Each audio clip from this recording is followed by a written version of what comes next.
ഇനിയും പരിഹാരമാകാതെ സംസ്ഥാനത്തിന്റെ വിവിധയിടങ്ങളിൽ ഒരേപോലെ ഇപ്പോഴും അനുഭവിച്ചുകൊണ്ടിരിക്കുന്ന കർഷകരുടെ ഏറ്റവും വലിയ ഒരു പേടി സ്വപ്നമാണ് കാട്ടുപന്നികൾ.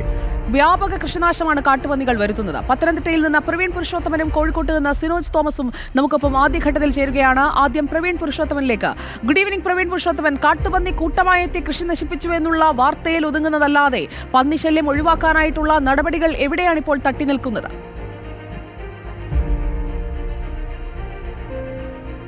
സുജയ, ഞാനിപ്പോൾ നിൽക്കുന്നത് പത്തനംതിട്ട വടശ്ശേരിക്കര കുമ്പളത്താമൺ എന്ന സ്ഥലത്താണ്. ഇവിടെ വർഷങ്ങളോളം കൃഷി ചെയ്ത ഒരു കർഷകൻ ജോയ് കണ്ണാട്ടുമണ്ടിൽ എന്നാണ് അദ്ദേഹത്തിന്റെ പേര്.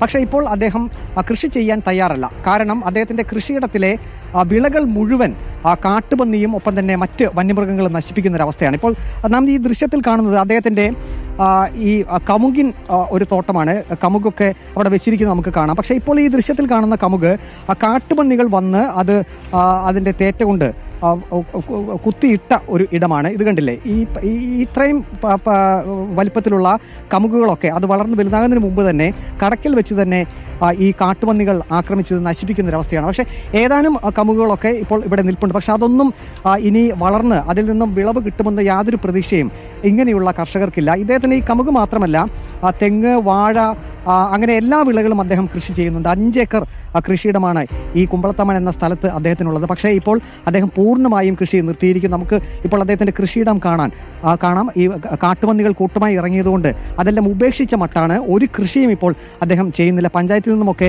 മികച്ച കർഷകനുള്ള അവാർഡൊക്കെ കിട്ടിയിട്ടുള്ള ഒരു മികച്ച കർഷകനാണ് അദ്ദേഹം. തന്നെ നമ്മോടൊപ്പം ഉണ്ട്. അങ്ങേക്ക് ഇപ്പോൾ ഈ കാട്ടുപന്നിയുടെ ശല്യം കാരണം കൃഷി നിർത്തിയോ? അങ്ങനെ തന്നെയാണോ? നിർത്തി. കാട്ടുപന്നി മാത്രമല്ല, എല്ലാ വന്യജീവികളുടെയും ഉണ്ട്. കുരങ്ങ്, കാട്ടാന, കാട്ടുപന്നി, ബ്ലാവ്, മലയണ്ണാന്, പിന്നെ കാട്ടാന, ഇങ്ങനെ സർവത്ര വന്യജീവികളും ശല്യമുണ്ട്. ഞാൻ ഇവിടെ ജനിച്ചു വളർന്ന, ഇപ്പോൾ 73 വയസ്സുണ്ട്. എൻ്റെ പിതാവ് ഇവിടെ വന്ന് മേടിച്ച സ്ഥലമാണ്.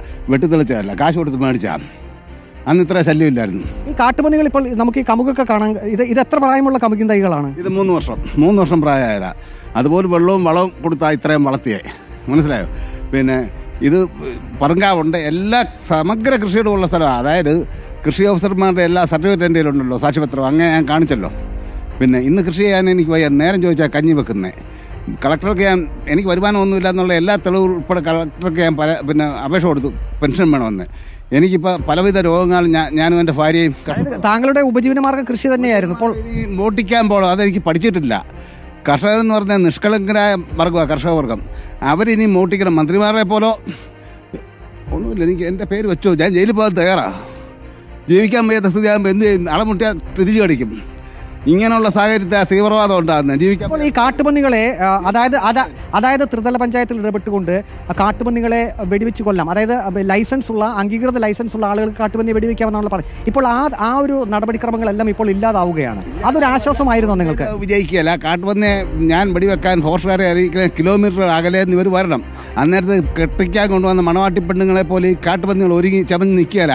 പിന്നെ എന്നെ വെടിവെച്ചൊന്നും പറഞ്ഞ് കർഷകർക്ക് ന്യായമായ കൃഷി ചെയ്യുന്ന കൃഷിക്കാർക്ക് തോക്ക് ലൈസൻസ് കൊടുക്കണം. കൃഷി മേഖലയിൽ ഇറങ്ങുന്ന, ജനവാസ മേഖലയിൽ ഇറങ്ങുന്ന ഏത് മൃഗത്തെയും വെടിവെക്കണം.